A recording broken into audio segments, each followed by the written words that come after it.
सुप्रभात। हिंदी की कक्षा में 11वीं के छात्र छात्राओं का फिर से स्वागत।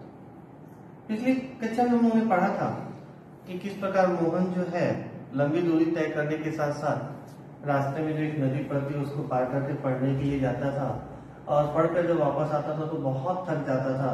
तो बंसीधर उसे तरह तरह की कहानियां सुनाकर उसका मनोबल बढ़ाने का प्रयास करते थे। अब आगे के एक अध्याय में वो कहते हैं कि वर्षा के दिनों में नदी पार करने की कठिनाई को देखते हुए बंसीधर ने नदी पार के गांव में एक यजमान के घर पर मोहन का डेरा तय कर दिया था। मैंने वहीं पे रहने की व्यवस्था कर दी। घर के अन्य बच्चों की तरह मोहन खा पी कर स्कूल जाता और छुट्टियों में नदी उतार पर होने पर गांव लौट आता था। संयोग की बात है, मैंने एक समय ऐसी घटना घटती है, उस घटना की बात हो रही है। ये तो सिर्फ वर्षा के दिनों की व्यवस्था थी, बाकी दिनों की तो थी नहीं। संयोग की बात है, एक बार छुट्टी के पहले दिन जब नदी का पानी उतार पर ही था, मैंने कम हो गया था, और मोहन कुछ घसियारों के साथ नदी पार कर घर आ रहा था, तो पहाड़ी के दूसरी ओर भारी वर्षा होने के कारण अचानक नदी का पानी बढ़ गया।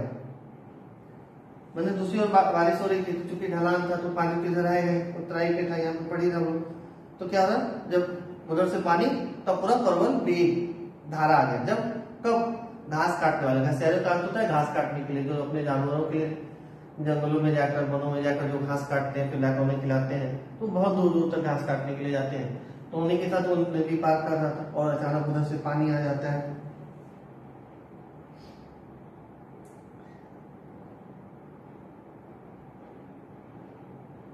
नदी का पानी बढ़ गया। पहले नदी की धारा में झाड़ झंखाड़ और पात पतेल आने शुरू हुए, तो अनुभवी घसियारों ने तेजी से पानी को काटकर आगे बढ़ने की कोशिश की, लेकिन किनारे पहुंचते न पहुंचते मटमैले पानी का रेला उन तक आ ही पहुंचा। वे लोग किसी प्रकार सकुशल इस पार पहुंचने में सफल हो सके। इस घटना के बाद बंसीधर घबरा गए और बच्ची के भविष्य को लेकर चिंतित रहने लगे। देखिए, किसी भी पिता के लिए ये किसी डरावने सपने से कम नहीं था, किसी भयावह घटना से कम नहीं था। कि देखिए, तो उनका बेटा इतने लंबी दूरी तय करता था, फिर नदी पार करता था, पढ़ता था, मेहनती था। तो हमेशा माता पिता की कोशिश यही रहती है कि अपने बच्चों की सभी सुख सुविधाओं के संसाधन वो उपलब्ध करा सके। लेकिन यहाँ बंसीधर जी के हाथ में तो कुछ था नहीं, क्योंकि विद्यालय था नहीं जहाँ पर वो मोहन का दाखिला करा पाते, इसलिए वो बाध्य तो वहां पर भेजने के लिए। लेकिन इस घटना से चिंतित हो गए कि आखिर कैसे इसके भविष्य की पढ़ाई लिखाई होगी, और इसी चिंता में थे कि बिरादरी के एक संपन्न परिवार का युवक रमेश उन दिनों लखनऊ से छुट्टियों में गांव आया हुआ था। मैंने गांव आया हुआ था, यहाँ कहने का तात्पर्य क्या, छुट्टियों के समय वो अपने गांव घूमने के लिए आया था, अपने परिवार से मिलने के लिए आया था, जो कि ब्राह्मण जाति का था। देखिए, यहीं से मोहन के पूरे जीवन में बदलाव आएगा। कैसे एक मेहनती छात्र, होनहार छात्र, जिससे बहुत सारी आशाएं और अपेक्षाएं थी, कैसे वो अपने पद से विमुख हो जाता है या उसे विमुख होने के लिए बातें करने जाता है। बातों बातों में बंसीधर ने मोहन की पढ़ाई के संबंध में उससे अपनी चिंता प्रकट की, तो उसने न केवल अपनी सहानुभूति जताई, यानी जतलाई का अर्थ जताई, मैंने सहानुभूति दिखाना, बल्कि उन्हें सुझाव दिया कि वे मोहन को उसके साथ ही लखनऊ भेज दें। घर में जहाँ 4 प्राणी है, एक और बढ़ जाने में कोई अंतर नहीं पड़ता। देखिए, कितनी चिकनी चुपड़ी बातें हो करके मोहन को अपने साथ ले जाते हैं। लेकिन घटनाक्रम क्या घटेगी, आगे के प्रसंगों में हम लोग इस पर चर्चा करेंगे। नहीं पड़ता, बल्कि बड़े शहर में रहकर वह अच्छी तरह पढ़ लिख सकेगा। मैंने उनको दिखा के ये सपने ले जाता है कि मोहन को वहां पे अच्छे से वो पढ़ाएगा लिखाएगा। बंसीधर को जैसे रमेश के रूप में साक्षात भगवान मिल गए। उनको लगा कि जैसे भगवान ऐसे ही है, जिसने उनकी सारी चिंता ही दूर कर दी। उनकी आंखों में पानी चलचलाने लगा। भरे गले से वे केवल इतना ही कह पाए कि बिरादरी का यही सहारा होता है, क्योंकि वो विश्वास कर लेते हैं, रमेश पे कहते हैं कि बिरादरी के जो लोग होते हैं, माने जो उसी जात से संबंधित है या अपने ही जाति भाई के जो लोग होते हैं, उनसे यही आशा रहती है, यही अपेक्षा रहती है। छुट्टियां शेष होने पर रमेश वापस लौटा तो माँ बाप और अपनी गांव कि दुनिया से बिछुड़कर सहमा सहमा सा मोहन भी उसके साथ लखनऊ आ पहुंचा। अब मोहन की जिंदगी का एक नया अध्याय शुरू हुआ था।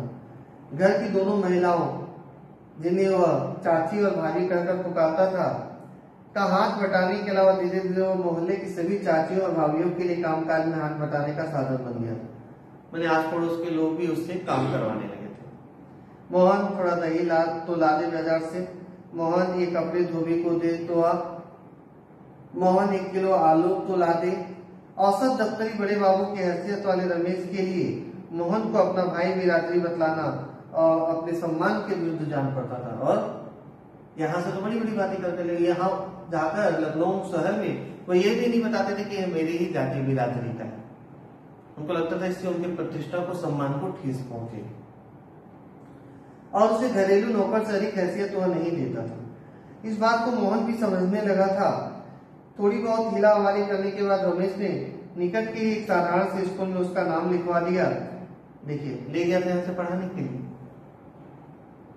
जब मोहन बहुत जिद करता है तब एक सामान्य से स्कूल में पर एडमिशन, उसका दाखिला करा दिया जाता है।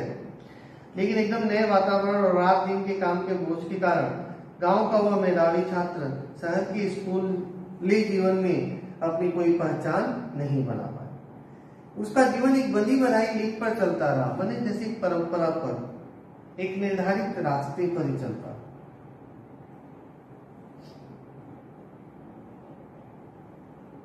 साल में एक बार गर्मियों की छुट्टी में गांव आने का मौका भी तभी मिलता जब रमेश या उसके घर का कोई प्राणी गांव जाने वाला होता, वरना उन छुट्टियों को भी अगले दर्जे की तैयारी के नाम पर उसे शहर में ही गुजार देना पड़ता था कि अगली कक्षा के लिए आप तैयारी करो। अगले दर्जे की तैयारी तो बहाना भर थी। सवाल रमेश और उसकी गृहस्थी की सुविधा असुविधा का था। अगर वो लेकर चले आते तो उनके घर का काम कौन करता था? अगर मोहन अकेले भी आ जाता तो घर का काम कौन करता? माने क्या हो गई, उसकी हैसियत के ऊपर की पंक्ति में उन्होंने पढ़ा कि घरेलू नौकर से कहीं अधिक नहीं थी।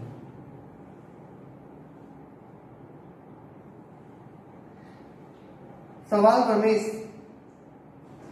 और उसकी गृहस्थी की सुविधा असुविधा का था। मोहन ने परिस्थितियों से समझौता कर लिया था क्योंकि कोई और चारा भी नहीं था। घर वालों को अपनी वास्तविक स्थिति बतलाकर वह दुखी नहीं करना चाहता था, और जब बंसीधर जो है उसके सुनहरे भविष्य के सपने देख रहे थे। इन्हीं पूरे प्रसंग को पढ़ने के बाद एक स्थिति तो स्पष्ट हो गई कि कई बार जो अभिभावक क्या होते हैं कि अपनों पर विश्वास कर लेते हैं और उन पर विश्वास करके अपने बच्चों को उनके साथ छोड़ देते हैं। ये घटनाक्रम यानी शेखर जोशी जी इन पंक्तियों के माध्यम से अभिभावकों तक भी यह संदेश पहुंचाने की कोशिश करते हैं कि कभी भी हमें किसी पर अंधविश्वास नहीं करना चाहिए। अंधविश्वास यानी उस संदर्भ में नहीं यहाँ पे उन्हें आंखें बंद कर किसी पे विश्वास नहीं कर लेना चाहिए। यहाँ मैं बाइडम्बरता के बारे में नहीं बातें कर रहा हूँ।